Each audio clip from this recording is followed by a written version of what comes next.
Indian independence act के तहत पाकिस्तान और हिंदुस्तान एक ही वक्त में वजूद में आए। इस एक्ट के मुताबिक अगस्त 1947 वो दिन है जो बरे सगीर में दो रियासतों का कयाम हुआ, लेकिन पाकिस्तान अपना यौम आज़ादी 14 अगस्त को जबकि हिंदुस्तान अपना यौम आज़ादी 15 अगस्त को मनाता है। एक ही कानून के तहत तकसीम होने वाले दो ममालिक अपना यौम आज़ादी अलग अलग क्यों मनाते हैं? दोस्तों, ये वो बहस है जो हर साल माह अगस्त में शुरू हो जाती है। कई आर्टिकल्स छापे जाते हैं, दलाइल दिए जाते हैं, ये सिलसिला जूं का त्यों ही रहता है। फिर अगला साल आ जाता है, ये बहस नए सिरे से छिड़ जाती है, ये सिलसिला चलता रहता है। एक ही वक्त में एक ही कानून के तहत वजूद में आने के बावजूद दोनों ममालिक यानी पाकिस्तान और हिंदुस्तान अपना क़याम का जश्न अलग अलग क्यों मनाते हैं? क्या आखिरी वायसराय लॉर्ड माउंटबेटन क्यों चाहते थे कि हिंदुस्तान 15 अगस्त को ही तकसीम हो? क्या कायदे आज़म ने खुद पाकिस्तान का जश्न आज़ादी 15 अगस्त की बजाय 14 अगस्त को मनाने की मंजूरी दी थी? इसके बारे में हम बात करेंगे। बड़े सगीर में मुसलमानों और हिंदुओं की आज़ादी के मुतालबे ने जोर पकड़ा तो बरतानिया के वजीर आज़म ने ऐलान किया कि बरतानिया जून 1948 तक हिंदुस्तान छोड़ देगा।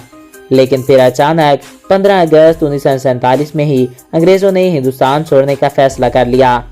माहिरीन के मुताबिक 15 अगस्त की तारीख हिंदुस्तान के आखिरी वायसराय लॉर्ड माउंटबेटन ने इसलिए दी थी कि इस तारीख को जापान ने 1945 को फौज के सामने हथियार डाल दिए थे और जंग अजीम दोम में सेकेंड वर्ल्ड वॉर का खात्मा हुआ।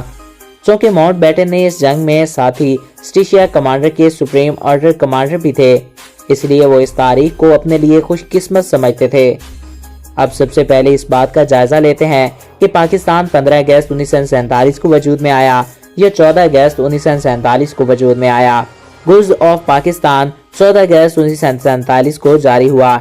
इस गुर्ज में मोहम्मद अली जिन्ना को बतौर जनरल मुकर्रर किए जाने का नोटिफिकेशन और इसी दिन इन्होंने पाकिस्तान के पहले गवर्नर जनरल का हल्फ भी उठाया। इसके अलावा रेडियो पाकिस्तान पर क़ायद-ए-आज़म की जो तकरीर नशर हुई, इसमें उन्होंने वाज़ेह अल्फाज में 15 अगस्त को आज़ादी का पहला दिन कहा। ब्रिटिश पार्लियामेंट से मंजूर होने वाले इंडियन इंडिपेंडेंस एक्ट 1947 में हिंदुस्तान की तकसीम की तारीख 15 अगस्त को वाज़ेह तौर पर मेंशन है, जिसका मतलब है दोनों ममालिक एक ही दिन में अंग्रेजों के तसल्लुत से आज़ाद हुए। जुलाई 1948 में जारी होने वाली पार्लियामेंट में पाकिस्तान की पहली डाक टिकट्स पर यौम आज़ादी 15 अगस्त ही लिखा हुआ था। इसके अलावा पाकिस्तान के प्रेस कमीशन डिपार्टमेंट की तरफ से शाया करदा 1948 के एक दावतनामे में 15 अगस्त यौम आज़ादी लिखा हुआ था। एक और सबूत ये दिया जाता है कि दिसंबर 1947 को पाकिस्तान के महकमा दाखिला ने 1948 के जिन सालाना तातीलात का ऐलान किया था, उनमें यौम पाकिस्तान 15 अगस्त 1948 ही मेंशन्ड है। इन तमाम हक़ाइक़ को मद्देनज़र रखते हुए देखा जाए तो ऐसा लगता है कि यौम आज़ादी 15 अगस्त को है। लेकिन अब सवाल ये पैदा होता है कि आखिर वो कौन सी वजूहात थीं जिनके बायस पाकिस्तान अपना यौम आज़ादी 14 अगस्त को मनाता है। हिंदुस्तान के आखिरी वायसराय लॉर्ड माउंटबेटन ने 15 अगस्त को आज़ाद होने वाली नई दो रियासतों को पावर ट्रांसफर करना थी, लेकिन एक ही वक्त में दिल्ली और कराची दोनों जगह पर होने वाली तकरीबात में उनकी शिरकत मुमकिन नहीं थी, जबकि दूसरी जानिब 14 और 15 अगस्त के दरमियान सेलिब्रेशन का ऐलान कर दिया और एक्ट के मुताबिक भी यही वक्त मुमकिन होता था। लेकिन यहाँ सिर्फ वायसराय की दोनों तरफ दस्तयाबी का मसला नहीं था, असल मसला ये था कि वो हिंदुस्तान और पाकिस्तान यानी दोनों रियासतों के एक ही वक्त में गवर्नर जनरल बनने के ख्वाहिशमंद थे। हिंदुस्तान ने तो इनकी इस ख्वाहिश के सामने सर झुका दिया, लेकिन क़ायद-ए-आज़म ने इनकार कर दिया। यूँ अगर वो पहले हिंदुस्तान को पावर ट्रांसफर करते तो जाहिर है इसके बाद वो इंडियन गवर्नर जनरल बन जाते और क़ायद-ए-आज़म को ये किसी सूरत भी मंजूर नहीं था कि एक Indian governor general of Pakistan को पावर ट्रांसफर करे। क़ायद-ए-आज़म की ये ख्वाहिश थी कि पाकिस्तान को पावर ब्रिटिश इंडिया से बराह रास्त ट्रांसफर हो, ना कि नई रियासत हिंदुस्तान से। लिहाजा इसका हल ये निकाला गया कि ब्रिटिश इंडिया का वायसराय पाकिस्तान को 15 अगस्त से पहले 14 अगस्त को पावर ट्रांसफर करते। चुनाचा वायसराय कराची आ गए और अगले ही दिन क़ायद-ए-आज़म मोहम्मद अली जिन्ना को नई रियासत की पावर का एक तकरीब के जरिए ट्रांसफर कर दी। इसी वजह से भी ये भी बताई जाती है कि 14 अगस्त में हिंदुस्तान में 26 रमज़ानुल मुबारक का दिन और लैलतुल क़द्र की रात थी। यूं 27 की शब को पाकिस्तान का वजूद में आना बहुत ही मुबारक बात थी। دوستوں کچھ لوگ دونوں ممالک کے ٹائم زون کے فرق کا بھی ایک منعقد کرتے ہیں، یہ پیش کرتے ہیں کہ ان کا فرق ہی ان کی وجہ بنا، اور ان کا کہنا ہے کہ جب دہلی میں 14 اور 15 اگست کے درمیان کا رات کا وقت کے 12 بج رہے تھے تو پاکستان کے معیاری وقت کے مطابق یہاں پر 14 اگست کی رات کے 11:30 بجے تھے۔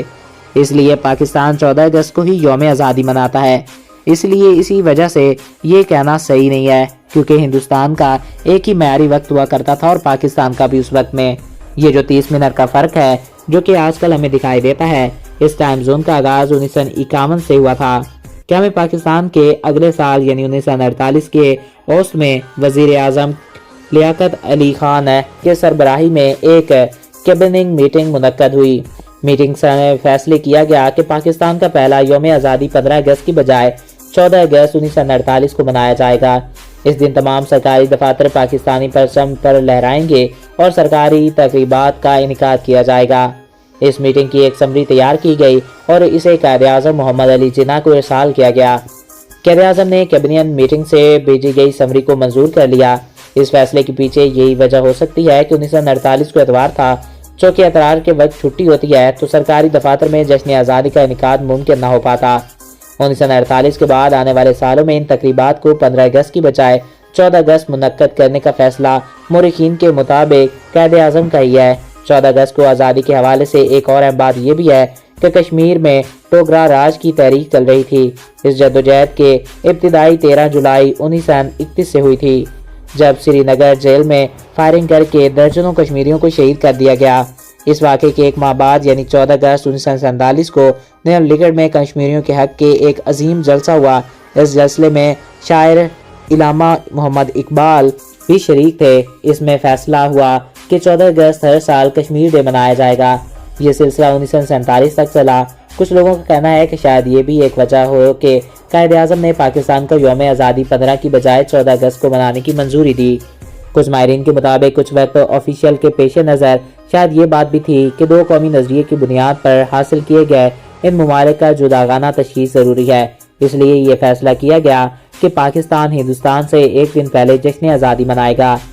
دوستوں اس بحث سے یہ بات تو ثابت ہوتی ہے کہ پاکستان انڈیپینڈنس کے ایکٹ کے تحت 15 اگست کو وجود میں آیا تھا، لیکن اقتدار کی منتقلی کی تقریب کے تحت ہندوستان سے ایک دن پہلے منعقد ہونا اور رمضان میں لیلۃ القدر کی رات کا ہونا اور قائد اعظم کا انڈین گورنر جنرل سے آزادی کا پروانہ نہ لینا شاید نہایت ہی اہم وجوہات ہیں جن کی بنا پر ہر سال یوم آزادی 15 کو نہیں بلکہ 14 اگست کو منایا جاتا ہے۔ تو امید ہے آپ کو ہماری آج کی ویڈیو پسند آئی ہوگی۔ اگر آپ کو ہماری آج کی ویڈیو پسند آئی اور آپ کی معلومات میں اضافہ ہوا ہے تو چینل کو سبسکرائب کریں۔